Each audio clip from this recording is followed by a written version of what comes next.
마태복음 27장. 다음날 아침이 되자 모든 대제사장과 백성의 장로들이 예수님을 죽이려고 논의를 하였습니다. 그들은 예수님을 묶어 총독인 빌라도에게 데려가 그에게 넘겨주었습니다. 예수님을 배반한 유다는 예수님이 유죄 판결을 받은 것을 보고 양심의 가책을 느꼈습니다. 그래서 은 30개를 대제사장과 장로들에게 돌려주었습니다. 유다가 말했습니다. 내가 죄 없는 피를 팔아 넘기는 죄를 지었습니다. 그들이 대답하였습니다. 그게 우리와 무슨 상관이냐? 그것은 너의 문제다. 유다는 은화를 성전 안에 내던지고 나가서 목매어 자살했습니다. 대제사장들이 성전에서 그 돈을 거두고 말했습니다. 이 돈은 핏값이니 성전에 두는 것은 안 될 일이다. 그들은 서로 의논하여 그 돈으로 토기장이의 밭을 사 나그네들의 묘지로 삼기로 결정했습니다. 그 밭은 지금까지 피밭이라고 불립니다. 그래서 예언자 예레미야가 말한 것이 이루어졌습니다. 그들이 은화 30개, 즉 이스라엘 사람들이 몸값이라고 정한 값을 받았다. 그리고 토기장이의 밭을 샀는데 밭값으로 그 돈을 주었다. 이것은 주께서 내게 지시하신 그대로이다. 예수님께서 총독 앞에 서셨습니다. 총독이 예수님께 물었습니다. 당신이 유대인의 왕이요? 예수님께서 내가 말하였다 라고 대답하셨습니다. 대제사장과 장로들이 예수님을 고발하였지만 예수님께서는 아무 대답도 하지 않으셨습니다. 그래서 빌라도가 예수님께 말했습니다. 이 사람들이 너를 여러 가지로 고발하는 것이 들리지 않느냐? 그러나 예수님께서는 빌라도에게 단 한마디도 대답하지 않으셨습니다. 빌라도는 이것을 보고 이상하게 생각했습니다. 명절이 되면 백성들이 원하는 죄수 한 명을 총독이 사면해주는 관례가 있었습니다. 당시 감옥에는 바라바라고 하는 아주 악명 높은 죄수가 한 명 있었습니다. 사람들이 모였을 때 빌라도가 말했습니다. 너희는 누구를 놓아주기를 원하느냐? 바라바냐? 아니면 그리스도라고 하는 예수냐? 빌라도가 이렇게 말한 것은 사람들이 예수님을 시기해서 자기에게 넘겨준 것을 알고 있었기 때문이었습니다. 빌라도가 재판석에 앉아 있을 때 그의 아내가 사람을 보내 말했습니다. 저 죄 없는 사람에게 아무 일도 하지 마세요. 어젯밤 꿈속에서 제가 이 사람 때문에 몹시 고통을 받았습니다. 그러나 대제사장들과 장로들은 군중들에게 바라바를 놓아주고 예수님을 죽이도록 요청하라고 시켰습니다. 빌라도가 사람들에게 말했습니다. 이 두 사람 중에 누구를 석방시켜주길 원하느냐? 사람들이 대답했습니다. 바라바요! 빌라도가 물었습니다. 그러면 그리스도라고 하는 예수는 어떻게 해야 하겠느냐? 그들이 모두 대답했습니다. 그를 십자가에 매달아 죽이시오! 빌라도가 물었습니다. 그 이유가 무엇이냐? 그가 무슨 악한 일을 했느냐? 그러자 사람들은 더 크게 소리쳤습니다. 그를 십자가에 매달아 죽이시오! 빌라도는 자기로서는 어찌할 도리가 없다는 것을 깨달았습니다. 그리고 잘못하면 폭동이 일어날지도 모른다고 생각하였습니다. 그래서 그는 물을 떠다가 사람들 앞에서 손을 씻으며 말했습니다. 나는 이 사람의 피에 대하여 아무런 책임이 없다. 너희가 알아서 해라. 사람들이 한결같이 대답했습니다. 그의 피에 대한 책임은 우리와 우리 아이들이 지겠습니다. 결국 빌라도는 바라바를 풀어주었습니다. 그리고 예수님을 채찍으로 때리게 한 후 십자가에 매달도록 내어주었습니다. 총독의 군인들이 예수님을 총독의 관저로 끌고 갔습니다. 그러자 모든 부대원이 예수님 주위로 모였습니다. 그들은 예수님의 옷을 벗기고 대신 붉은색 옷을 입혔습니다. 그리고 가시로 왕관을 엮어 예수님의 머리 위에 씌웠습니다. 그들은 예수님의 오른손에 지팡이를 쥐어주었습니다. 그리고 유대인의 왕 만세라고 말하며 예수님께 무릎 꿇고 절하면서 놀렸습니다. 그들은 예수님께 침을 뱉고 지팡이를 빼앗아 예수님의 머리를 쳤습니다.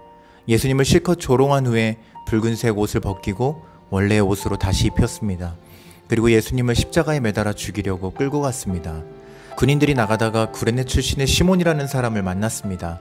군인들은 그에게 강제로 예수님의 십자가를 지고 가게 하였습니다. 그들은 골고다라는 곳으로 갔습니다. 골고다는 해골의 땅이라는 뜻입니다. 군인들은 예수님께 쓸개즙을 섞은 포도주를 주어 마시게 하였습니다. 그러나 예수님께서는 맛을 보시고는 마시려고 하지 않으셨습니다.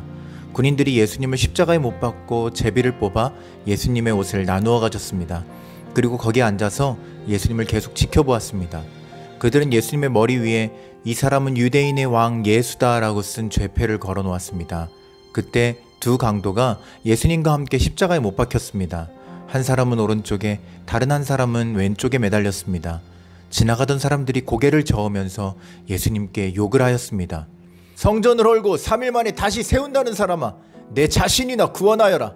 만일 하나님의 아들이라면 십자가에서 내려와 보아라. 이와 같이 대제사장들도 율법학자들과 장로들과 함께 예수님을 조롱하며 말했습니다.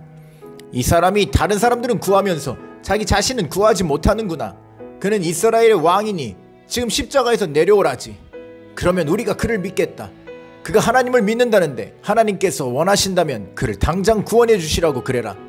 자신이 나는 하나님의 아들이라고 했으니까 말이다. 예수님과 함께 십자가에 못 박힌 강도들도 똑같은 욕을 예수님께 했습니다. 난 12시부터 오후 3시까지 온 땅이 어둠에 덮였습니다. 오후 3시쯤에 예수님께서 엘리 엘리 라마 사박다니 하고 큰 소리로 외치셨습니다.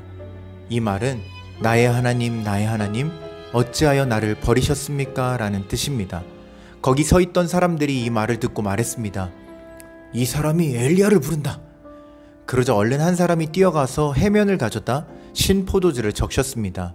그리고 예수님께서 마시도록 지팡이에 매달아 주었습니다. 나머지 사람들이 말했습니다.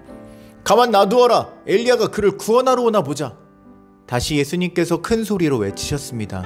그리고 숨을 거두셨습니다. 그때 성전 휘장이 위에서부터 아래까지 두 조각으로 갈라졌습니다. 땅이 흔들리고 바위들이 쪼개졌으며 무덤이 열리고 잠자던 많은 성도들의 몸이 다시 살아났습니다. 예수님께서 부활하신 후 그들은 무덤에서 나와 거룩한 성으로 들어가서 많은 사람들에게 나타나 보였습니다. 예수님을 지키던 백부장과 병사들이 지진과 일어난 모든 일들을 보고 매우 놀라면서 말했습니다. 이 사람은 정말로 하나님의 아들이었다. 많은 여자들이 멀리 떨어진 곳에서 이를 지켜보고 있었습니다. 이들은 갈릴리에서부터 예수님을 섬기려고 따라온 사람들이었습니다. 그 중에는 막달라 마리아와 야고보와 요셉의 어머니 마리아, 그리고 세베대의 아들들의 어머니가 있었습니다. 그날 저녁에 요셉이라는 아리마대 출신의 한 부자가 왔습니다. 그도 역시 예수님의 제자였습니다. 요셉은 빌라도에게 가서 예수님의 시신을 달라고 요청했습니다. 그러자 빌라도는 요셉에게 넘겨주라고 군인들에게 명령하였습니다. 요셉은 그 시체를 가져다가 깨끗한 천으로 둘렀습니다. 그리고 바위를 뚫어 만든 자신의 새 무덤에 예수님의 시신을 모셨습니다. 그는 큰 돌을 굴려 무덤의 입구를 막고 돌아갔습니다. 막달라 마리아와 다른 마리아가 무덤 맞은편에 앉아 있었습니다. 이튿날 곧 준비일이 지난 후에 대제사장들과 바리새파 사람들이 빌라도에게 왔습니다. 그들은 말했습니다. 각하, 그 거짓말쟁이가 살아있을 때 내가 3일 뒤에 살아날 것이다 라고 한 말이 기억납니다. 그러니 명령을 내리셔서 3일째 되는 날까지 그 무덤을 꼭 지키게 하십시오. 그의 제자들이 와서 시체를 훔쳐간 후 사람들에게 그가 다시 살아났다고 할 수도 있습니다. 그러면 이번 속임수는 처음 것보다 더 나쁜 결과를 가져올 것입니다. 빌라도가 말했습니다. 경비병들을 데리고 가서 당신들이 할 수 있는 대로 무덤을 지키시오. 그렇게 해서 그들은 무덤에 가서 돌을 봉인하고 경비병들을 시켜 입구를 지키게 하였습니다. 마태복음 28장. 안식일 다음날 즉 한 주의 첫날 동틀 무렵에 막달라 마리아와 다른 마리아가 무덤을 보러 갔습니다. 그때 강한 지진이 일어나고 하나님의 천사가 하늘에서 내려왔습니다. 그 천사는 돌을 굴려 치우고 그 위에 앉았습니다. 그 모습은 번개와 같았고 옷은 눈처럼 희었습니다. 경비병들이 그 천사를 보고 두려워 떨었고 마치 죽은 사람처럼 되었습니다. 천사가 그 여자들에게 말했습니다. 두려워하지 마라. 너희가 십자가에 못 박히신 예수님을 찾고 있다는 것을 알고 있다. 예수님은 여기 계시지 않다. 말씀하신 대로 다시 살아나셨다. 와서 예수님이 누우셨던 곳을 보아라. 그리고 빨리 가서 제자들에게 이렇게 말하여라.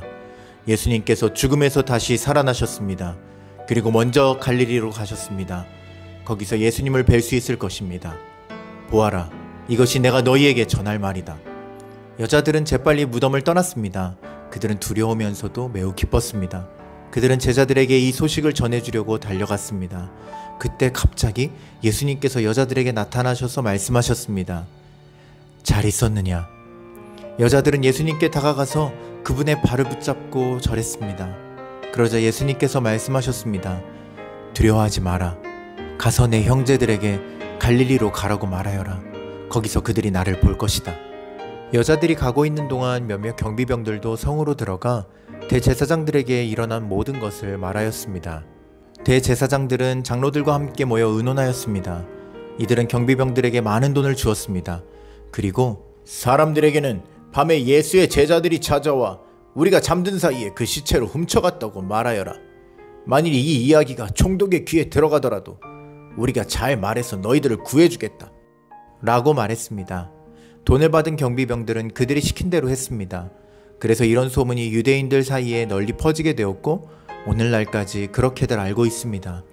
11명의 제자들이 갈릴리로 가서 예수님께서 지시하신 산에 이르렀습니다.